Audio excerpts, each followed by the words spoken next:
প্রতিদিন তার বাবা বাইক নিয়ে বাজারে যায় প্রাইভেট শেষ করে তার ২ ভাই বোন কান্না করে। হ্যালো এভরিওয়ান, আসসালামু আলাইকুম। সবাই কেমন আছেন? আল্লাহর রহমতে আমরা ভালোই আছি।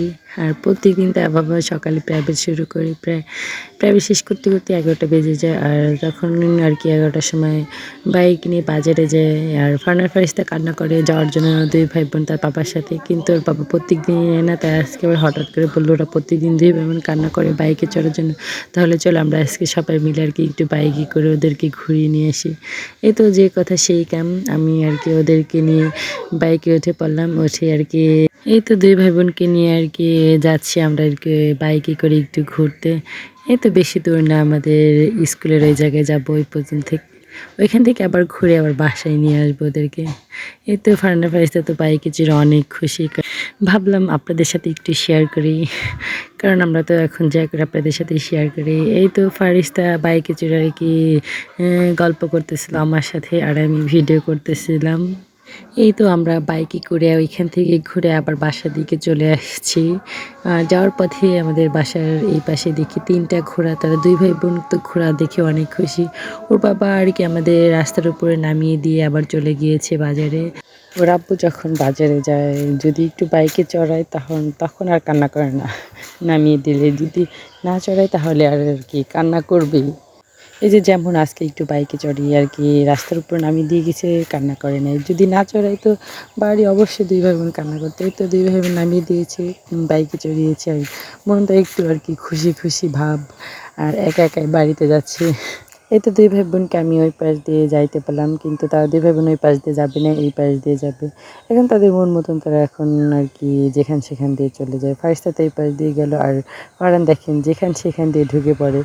সকালে যখন আমি কাজ করি ২ ভাই বোন এত পরিমাণে বিরক্ত করে। ফারিস্তা তো আমার ঘুম থেকে উঠে কোলেই থাকবে, কোল থেকে নামবে না। আর ফারহান তো জাবরির সাথে ভালোই খেলাধুলা করে। আর ঝোড় জঙ্গলের ভিতরে চলে যায়, কী যে অবস্থা। এই তো বাড়ি যাওয়ার সময় ২ ভাই বোন আবার হচ্ছে ওরা এক দাদি ডাকতেছিল ফারিস্তা ফারিস্তা বলে।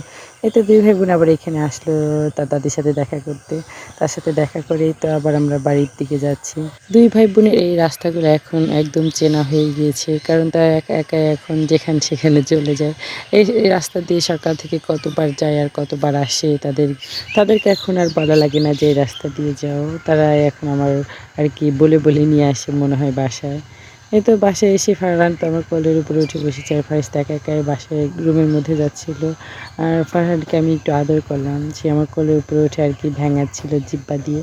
তারপরে আর কি ২ ভাই বোন সকালে ২-৩ দিন হয়েছে ফারিস্তার আর কি শরীরটা ভালো না, কালকে হঠাৎ করে জ্বর আসছিল, এই জন্য আর কি কিছুই খায় না তেমন ২ ভাই বোন।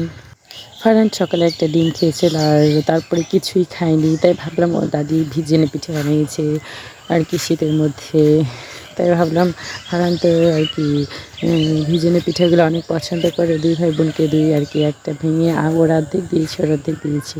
আমি বসে বসে বলতেছিলাম দেখি কার আগে খাওয়ায়। আর এই তো ২ ভাই বোন খাচ্ছিল আর আমি তাদেরকে পাহারা দিচ্ছিলাম যাতে নষ্ট করে না ফেলে। ২ ভাই বোন খাচ্ছে আর ওই গাছের মাথায় ছিল নারকেল গাছ কাটতেছিল, তাই আর কি দেখতেছিল। এইদিকে দেখি ছামির বিস্কুট খাইতে খেতে শুয়ে পড়েছে এইখানে। আমাদের বাসায় যেদিকে তাকাবেন সেদিকেই হচ্ছে ছোটো বাচ্চাগুলো দেখতে পাবেন। আমাদের বাসায় ৫টা আর ওই পাশে একটা।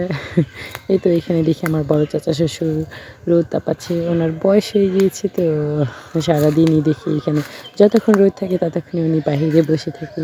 ফারহান ফারিস্তাকেও দেখে রাখে।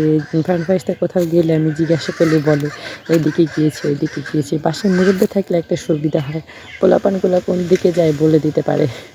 এটা আমার বড় চাচা শ্বশুর মাঝে মাঝে আর কি বলে দেয়, দেখলে পারে বলে যে এইদিকে গিয়েছি, আবার কত সময় দেখে না তখন বলে আমি তো দেখিনি। এই তো ২ ভাই বোন তো পিঠা খেয়ে দেখি পিঠার রসগুলো এখন মুখে মাখতেছিল ২ ভাই বোন।